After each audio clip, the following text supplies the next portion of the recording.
Good afternoon and welcome to the American University Museum at the Katzin Art Center.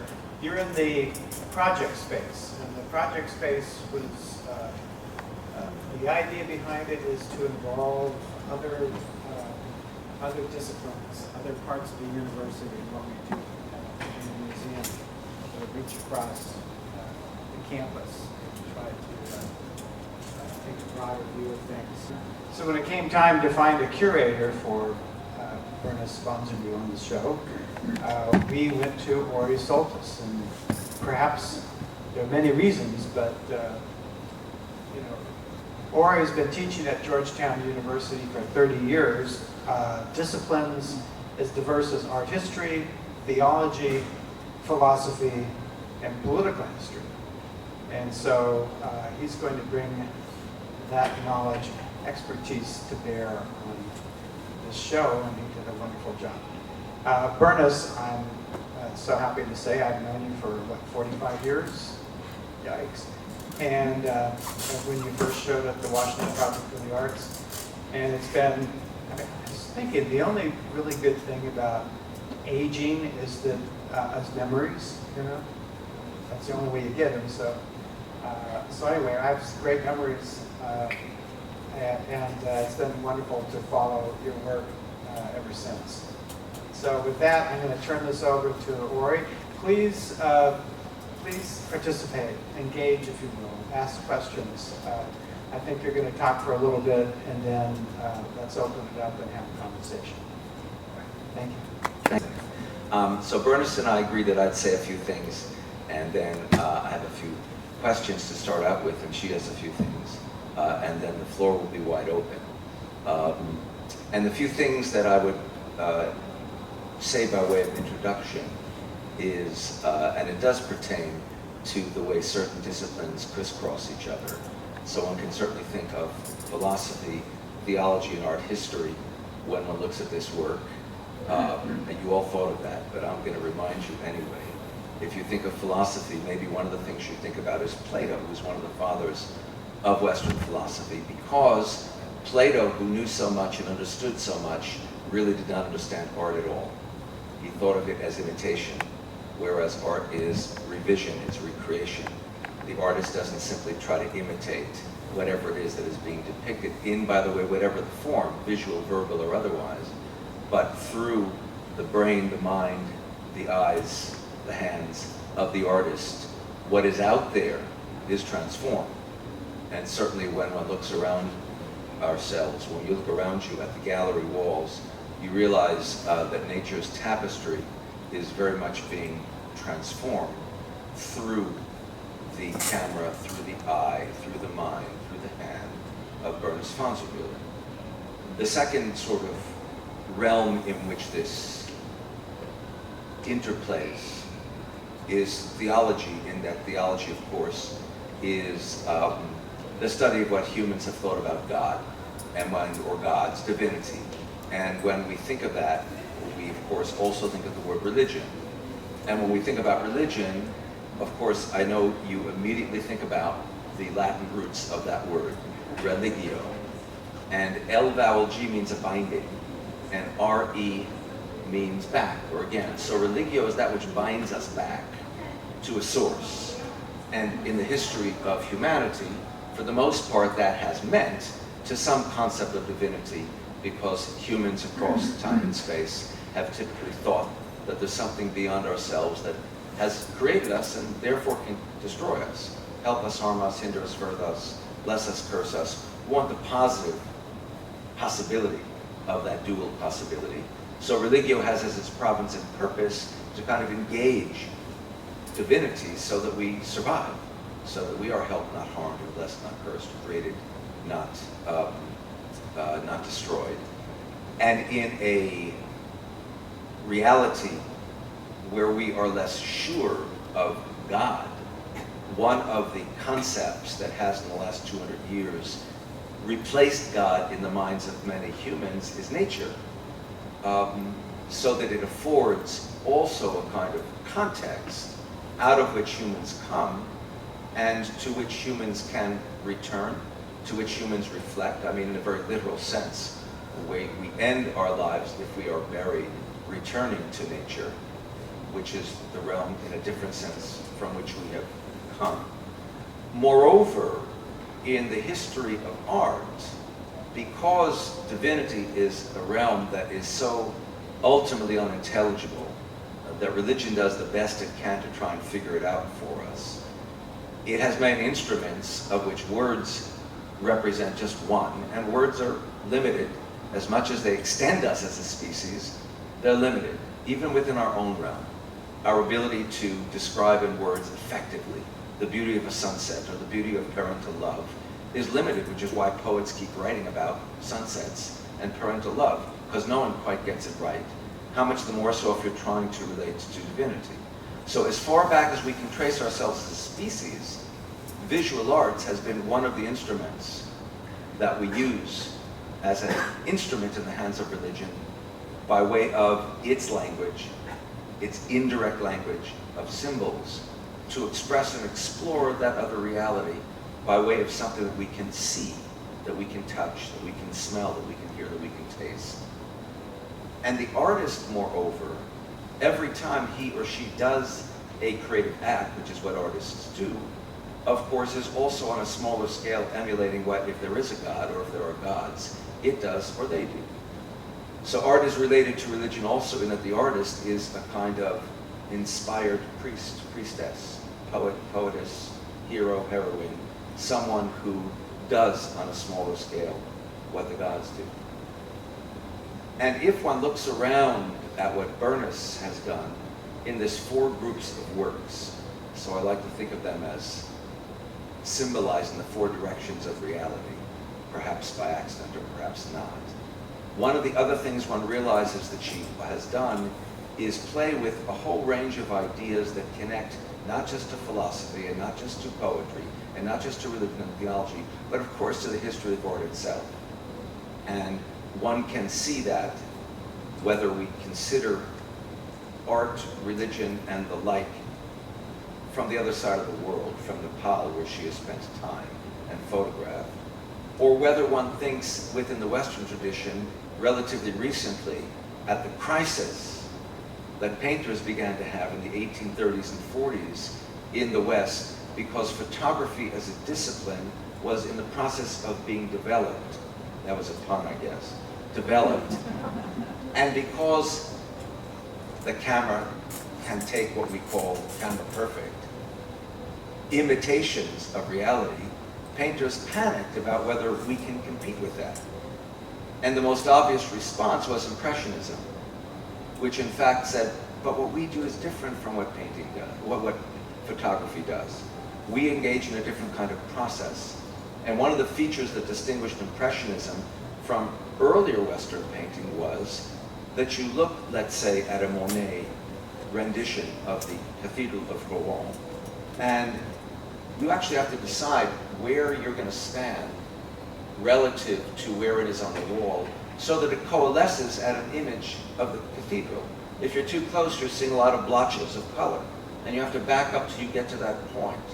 But more interestingly, you and I, none of us has the same eyes. One of the things we realize about color is there's no such thing as red or blue or black, because exactly how I see it and how you see it and how she sees it is not exactly the same. That's a matter of, well, of science, of physics, and optics, and not just a matter of art. But in a more practical way, you and I looking at the same Cathédrale de Rouen of Monet may not stand at the same distance from it in order for it to coalesce as it does. Moreover, I'm there in the morning and I'm standing about 5 feet away. In the late afternoon, for whatever reasons, the light is different, my eyes are more tired, I'm actually standing at 7 feet or at 4 feet. I change day by day, by season. And then what does Monet do with that idea?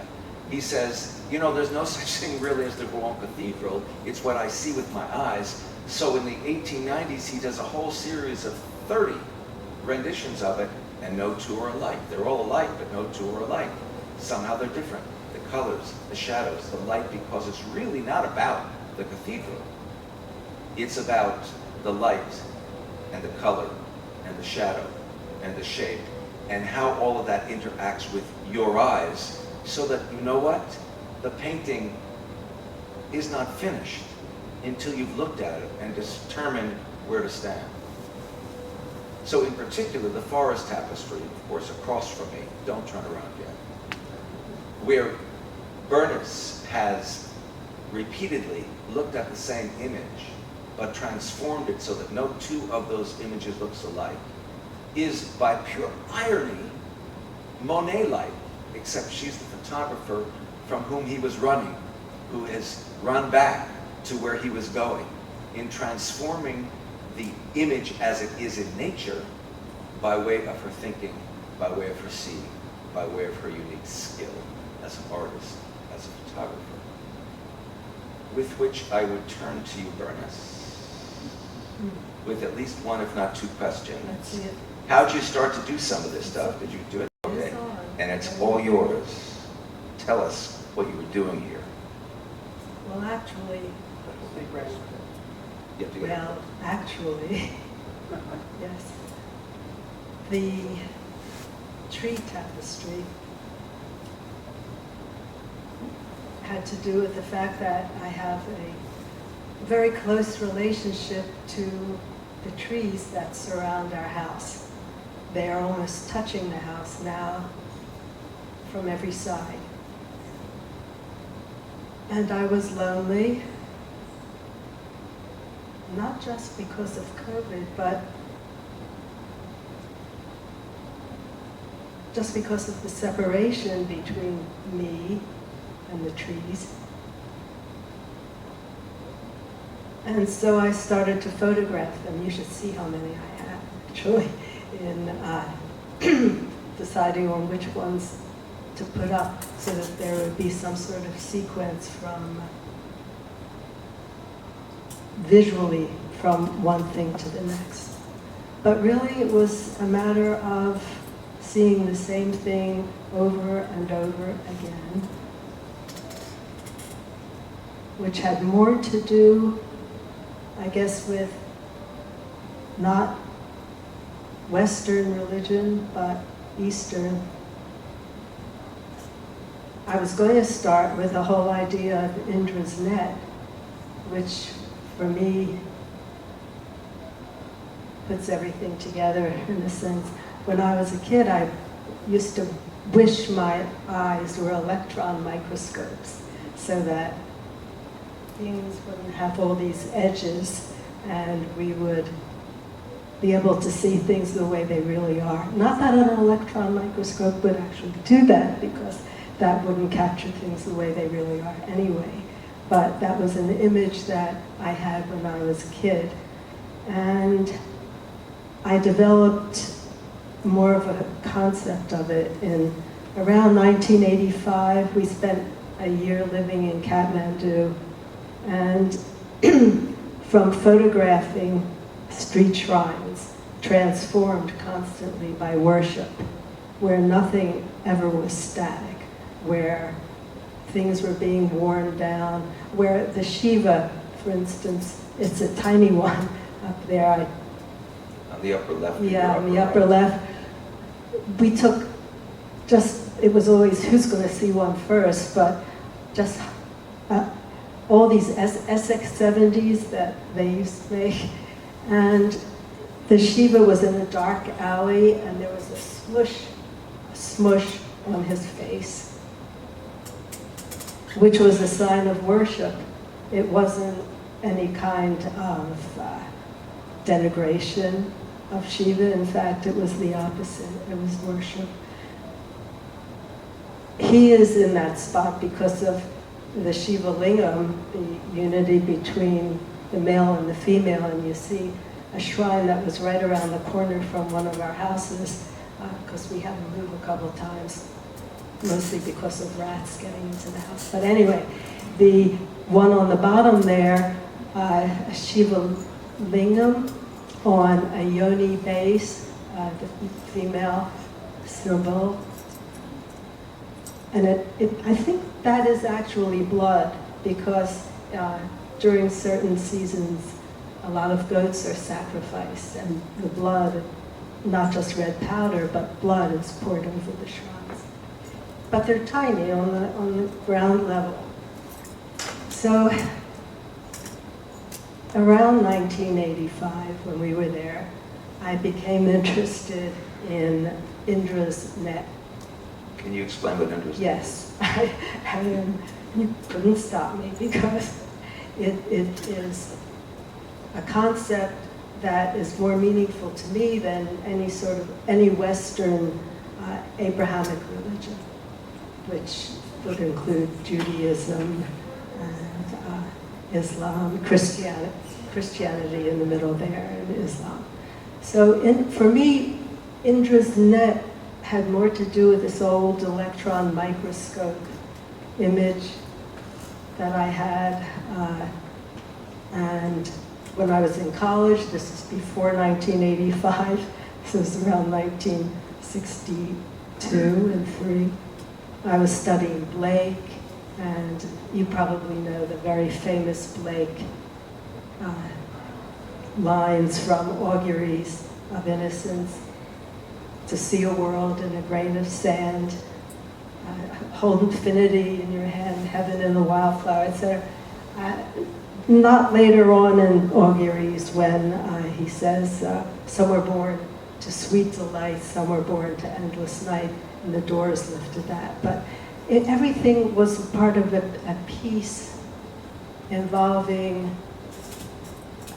a total connectedness, a oneness of everything, and you can't even really say oneness in diversity, because Indra's net is a concept of an infinite net spread out in the universe, whatever that is, and at each intersection of the net is a jewel, and each jewel reflects every other jewel. So each jewel is itself, but it's also everything else. So it's not specifically diversity, but something even transcending that. Although that word leads one to think of transcendence, which again isn't really what's happening if everything is everything. Everything is one. So I started photographing maybe a little differently, thinking about edges of things. And then I realized things don't have edges. I didn't realize it then, but I sort of knew. I had a show called The Water's Edge. So there was water and there was not water. And the separation is an edge, but really is it? If it all broke down into what we can't see with our human eyes, there would be no edge. So my whole concept of edges sort of fell apart. And it was even in my early work in infrared photography, which I did without a red filter, because it wasn't that look that I was after, but rather the fact that, and I talked about this at your gallery, the human figure would not seem to be separate from what was around it. It had no edge. There was this energy coming off it. And those, they were my early male nudes, but it really had to do with the infrared film, which I could load into the camera in a black bag, but then I would do photographs and I would be so worried about losing anything that I had my husband develop them in a black bag, in the little containers, because I didn't want to touch it. I thought, I can't get rid of it. I can't risk losing these. So it was always a matter of teamwork there, because then I would develop everything in the dark room, and sometimes I was surprised at the way things would pop up that I didn't expect because of the infrared energy that was coming off whatever it was. And it happened to be most of the time Peter's body. The change to thinking about things not having edges gets broken down a little bit when you think about all these cypress knees, which are at the water's edge. There are... And the sky.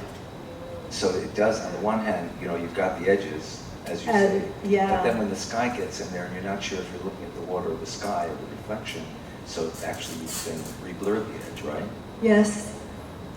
It becomes one, and that's probably what attracted me to doing these. And you see it especially in the koi images, where you see a white thing, which worked for me as far as the design went. I had some koi, I didn't have them, but there were koi as I looked down, and the sun was creating a white circle, which worked as a design. So that also was bringing together the upper atmospheres and the lower. And I like, of course, the way that koi are fish. Fish are part of nature. In fact, fish are a virtual universal symbol of abundance, because prior to our world, there never seemed to be an end to the fish in the sea. But the koi are fish that have been specifically cultivated by human hand, correct? Yes, Tell us about they're carp. Right. So you can tell them about that. No. Because They're art fish in a way. They're intended to be art fish. Yeah, and they are decorative for a lot of people. And I think since, I guess, almost all of this was done at Meadowlark Gardens, I was always looking over, hoping my glasses wouldn't fall off, looking over the rail, which you can see in one of those. Through the glass darkly. Yeah. I was looking at the koi and taking photographs of them as they swam around and came over and avoided the turtles. Sometimes the turtles would be in an image too, down here, and then the koi up here, but it was all flat. The koi were interested in being fed. You're not allowed to feed them, so I never did. But as soon as they saw a human standing, looking over the railing, they thought food, and so they came out, and that was perfect, so I did photographs of them, and then decided on this series that you see in the other room on the back wall. What's your technique? Because we are looking at, I'm looking back at the trees, I'm looking over these, I'm looking at the koi. These are colors, but they're not colors that we necessarily would see when we look out your window at the trees or down to the water. How did you do all this stuff? Okay. I used to photograph, even when we were in Kathmandu and climbed to 19,000 feet, trekking up to Kalapatar. I was holding a Nikon, and I could, it used to be I could take a photograph at 1/15th of a second. My hands were that steady.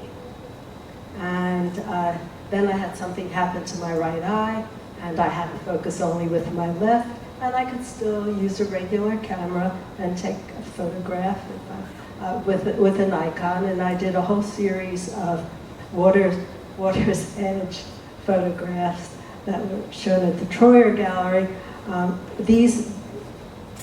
My idea was they were polarized in this. I wanted to see the surface of the water and what was underneath the water. So I wanted to break down the separation between the space above and the surface of the water and what was below. So I did a bunch of those, and I was still using a regular camera. But then my hands, familial, it's familial shaking. It's not nervousness, it's just, it's called essential tremor. So it became very hard to use a regular camera. And luckily, the iPhone came into being. And so did the hipstamatic. And my friend Dina, who's sitting there, did a hipstamatic photo that I have hanging on the wall. And she did it using an app that at that time had a ragged edge. There was one like that. And I thought, oh, this is great. I can take photographs using, because it's real fast. You can shake and you still get the photo. So I started using hipstamatic, and then I got too many lenses and too many films, because what you do is you combine a lens with a film that they send you, that you buy, and you set up a hipstamatic thing on your phone, and then you decide what combination you want. So everything in this space, except for the 2 Polaroids, everything was done on my iPhone. And with one hipstamatic combination of film and lens or another. And in fact, the tapestry itself, like one of the first tree images, was a shock because of how it came out. And I remember Jack said to me, why don't you make a tapestry? You meant a real, but I couldn't do that. So I did second best, and I had it printed by Nation's photograph. They printed these, I did not. And according to all my specifications, and they redid them and redid them until I was happy with them. But anyway, they capture, I lost the train of what I was saying because of the interpolation, but anyway, they capture this kind of metallic look that they have because of the combinations. And when I was looking for how I did that tapestry, the combination, I actually had to look back and say, oh, I did it with the combination of this and that. And so I tried to do another one like that, and it did not work. So it was a matter of just keeping experimenting. I have a question, which is when you take the picture, is the color... Oh, it's Leslie. Yeah. Okay, sorry. That's This okay. is glaring in my eyes. Is the color decided when you take the picture, or do you choose the color afterwards when you've already taken the picture? Neither, and both. If I decide to use a certain lens with a certain film on my phone, and you flip through them, and maybe I know what I am going to get, sort of, and if it doesn't work, I can try something else. But then after I have an image on my phone, an image that I think I like, I start modifying it on my phone, changing all sorts of things. And then once I put it up on the computer, the big thing, it can go into Lightroom and even more changes of temperature and vibrancy and all the colors and the balances. And then I send them off to Nations to be printed. But during the printing, it's already done. There's no developing and changing during the printing process. No, they print what I have sent them. All of the changing has been done on the computer. And then it's like loading the film. I never got to the step of how you send it to them. So Peter has to send it to them. I say, this is the way I want it. It's exactly right. Now you figure out how to send it to Nations, and he does. So it's lucky I have him, because otherwise I wouldn't be able to, well, I guess I could figure it out if I really had to. Any other questions or comments? Make a comment also? It's that question, so could you Okay. respond to it? coming back to Plato, the Impressionists, painters, photographers, and you, right? So Plato thinks that everything in reality is temporary, it's changing. The only real reality is beyond ours, right? What he calls the realm of ideas or forms. So now fast forward to Monet and his Rouen cathedrals. We think of this cathedral as this solid entity, but it is man-made, which means it's temporary, even as solid as it is. But then he goes another step and says, but that's not what I'm painting, because the fact that it's changing, I'm reinforcing by doing it 30 times, and each time the colors are different, the shadows, the light, all that I was talking about earlier is different. So there's this constant, there's this ongoing play with permanence and change. And then you realize, well, nature is always changing. The trees are always changing. The sand and the shore are always changing. Everything is changing. Everything, every single image of yours is an image of a changing reality, which on the one hand, you've changed further, but on the other hand, you've permanentized. So now we can look at all of these different moments of time, space, as you captured them when you were finished capturing them. In a certain sense, they're forever, whereas the actual realities that they depict have changed since the time you photographed them and now, and as we go on. You've got that wonderful big photograph over there, which, as you know, I love, which has got the little girl, right? The nice symbol of change at the edge of the water, and then the shadow of the photographer that we understand could not be more impermanent, because it's a shadow. As soon as you move, the shadow will change or disappear. So it's almost a consummate symbol of all of this as this, like your dichotomy between edges and non-edges, your dichotomy between permanence and change.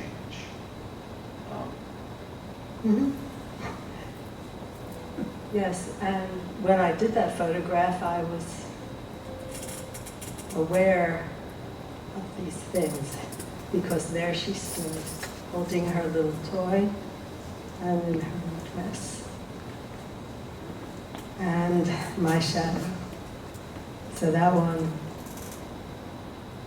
was pretty conscious, as were all of these, really.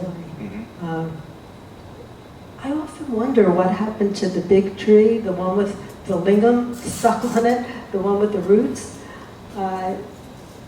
It reminded me, it was at Meadowlark for a long time, and it was really strange. And that's a straight photograph of it. And in the center, it seems to have a Shiva lingam. That's why they're all together there. And then it has all these weird roots coming out. And then the tree disappeared one day. It's by the edge of the road, right? Yeah. And then it disappeared. They, I'm sure, cut it down. They thought, oh, this is hideous. Gonna cut this down. As they did most of the trees to make a bigger parking lot at Meadowlark.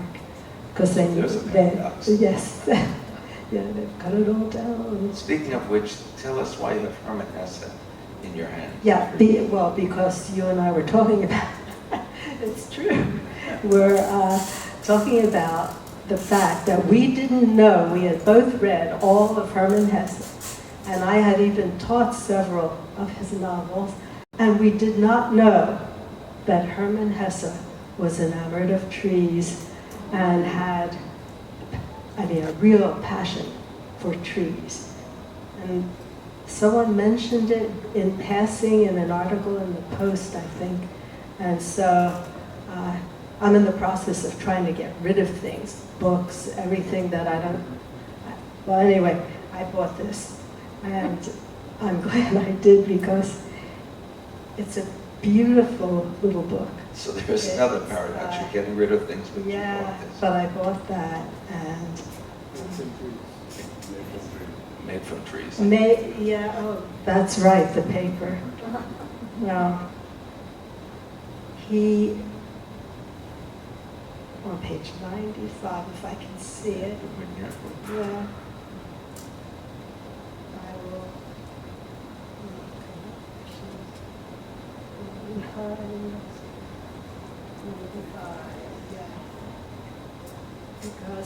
Because at Bremgarten Castle, he stopped, I won't read the whole thing, but he wonders who planted these chestnut trees. It seems like they've always been there. And then he ends up, and in the great hall, to the evening cry of the peacocks, other people will sit. They will chat and praise how lovely it is, and ships with pennants will sail on by to the laughter of the eternal today. And that reminds me too of the poem that we have on the wall. So, yeah. No, I don't want to read it. I'm not going to be, I'd have to get my phone out and find it and not manage to focus on it. So the poem on the wall will end with, and I will be gone. So that brings it sort of full circle. That's not a good place to stop, but that's... Well, it's not stop, you know. It's There will be just to questions. start, yeah, no, I don't mean to stop, but to stop that line of thought. Because I wanted to somehow unite the works in this space. I mean, Jack gave me this space, and I looked at it, and I thought, now this is quite a space. It has all these odd walls and angles, and it turned out to be perfect for showing the work the way it is. Well, we came in one day and the work was all around, and I stood there for 3.5 hours and I placed everything the way I wanted it. And then they hung it that way. Did a fantastic job too. It's all level, except that. That's not, I just noticed there's one that's not level. Yeah, what happened there? Yeah. Well, you know, every carpet has to have a thread going in the wrong direction because only God is perfect. You don't want to presume. So this is so that Jack doesn't want to presume. He may be the director, but he's not God. So you can't be perfect. Yeah. Yeah, thinking of it in the Western sense, and in the sense of Indra's net with everything interconnected and reflecting everything else, it doesn't really matter. Questions or comments? Please speak up.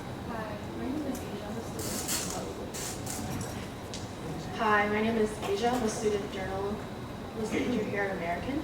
And I was just wondering what your process was for choosing the photos that you wanted to have the metallic overlay for. Did you already know which ones you had in mind, or did you go through some sort of selection process for that? I wanted to take advantage of a paper that Nations offered, which they don't anymore because they stopped making it. So these are really one-off. You can't make these anymore. They're done on a kind of metallic paper. They have one called Pearl, which is not all that different, but the paper itself had that sort of metallic feel. You can sort of see, well, I don't know where you can see it really, but around the tiny little, it looks white, but it's not.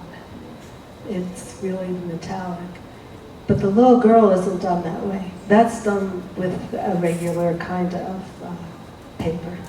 So I'm trying to think, what about the great big tree with the roots and the lingam? That's It's Kodak Endura paper. Kodak Endura. So all of you. Yeah. It's just a different surface. But it's, yeah, what surface was that? I don't remember. Regular or thinner mat.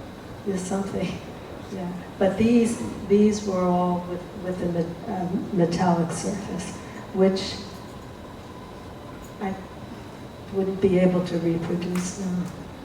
And whereas I had loads of tree images that I had spread out all over the house, and I tried to decide which ones would be the best for this. I did not really have all that many cypress knee images, although there were others, and I had to choose. Thank you. I'm curious, how do you figure out the sizes? They're all very sizes. They're all very similar. Yeah, there's. Why do you do that? Why aren't some larger, horizontal? I mean, why are they all similar in size? All right, all of these are square, more or less, which made it very hard to have them printed because they weren't, by the time I managed to get off the edges, some of them were done with various Why not edges. bigger? Why not bigger? So, You're very oh, we can't afford it. I mean, you know, it costs a fortune just to mat and frame these at that size. And to make all of them really big, they would hold up, but it would just have been prohibitively. It's economic. Yeah, but we did do that one big. But it's also fortunate because this wouldn't be this show if you had larger images because they wouldn't fit. Then you would have to cut. Yeah, But you it wouldn't. seemed like, I mean, fortuitously, because we decided in the very beginning what the size would be, 14, printed on 16 by 20 paper, 14 by 14 images. That seemed to be a sort of nice compromise. And Peter matted and framed them all. Yeah. But We ordered the matting and the frames, and he did it all. He did all that work. But it just turned out that had we made them larger, which we could have, then they simply wouldn't fit in here, and you'd have to have cut the show to something less. The reason is I'm a sculptor. Yeah. So size, I can do any size I want. So this Yeah. seems limited. Because I like things small, large, vertical, horizontal. Well, with photographs, it would seem that if you make them different sizes, there's a tendency to make it look argy-bargy. I like that. So Or I didn't say that. yeah. in a limited space that I knew I would have, I wanted to show all of these and to show sequences, which if they were much bigger, I wouldn't be able to do.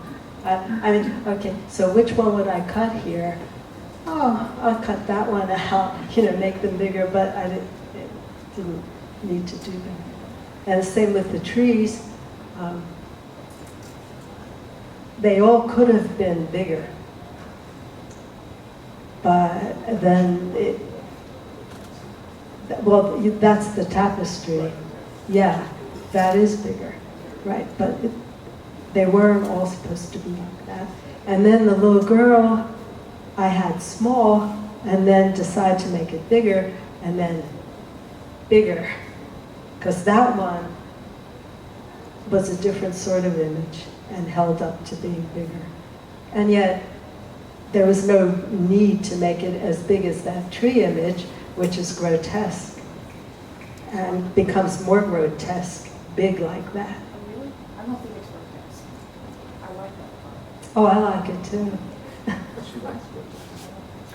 Grotesque is good. Yeah. But now it has disintegrated. It has gone back to whatever they did with it when they cut it down. Hi, I'm a student at AU, and I just had a question about the tapestry and why you called it a tapestry, because I feel like that's not something usually associated with photography. So I was curious why you made that decision, and then also how the kind of 4 different directions or threads weave together for you. Yeah, thank you. That,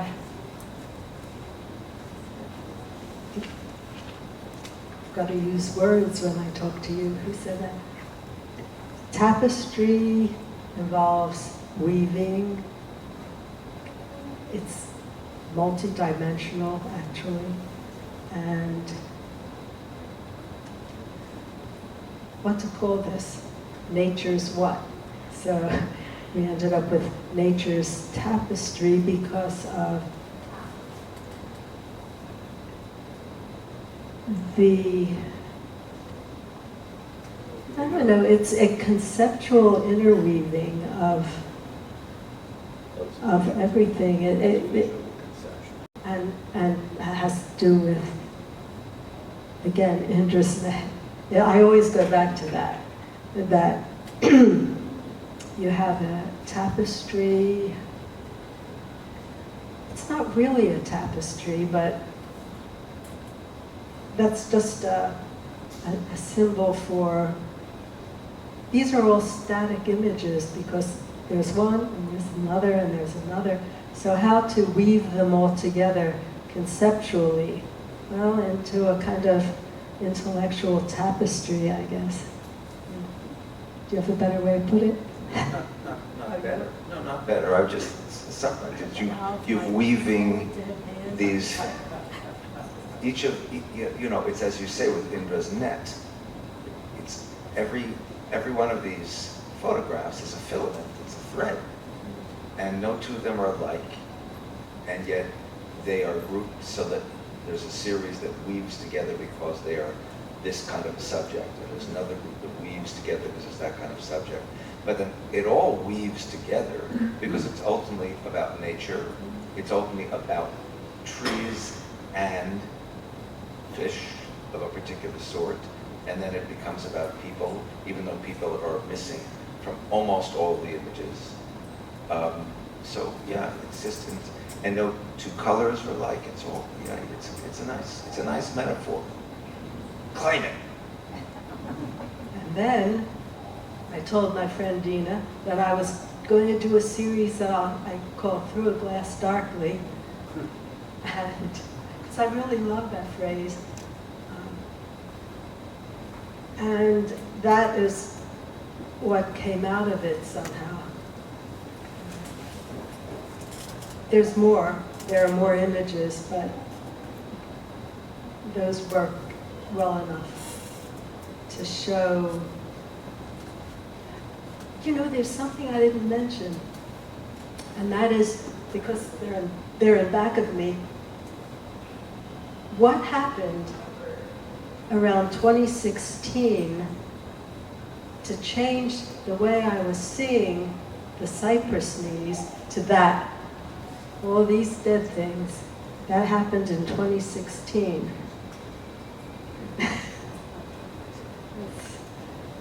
It didn't feel right to do these anymore, and now things look like bones and wars, the stuff left over from some sort of war.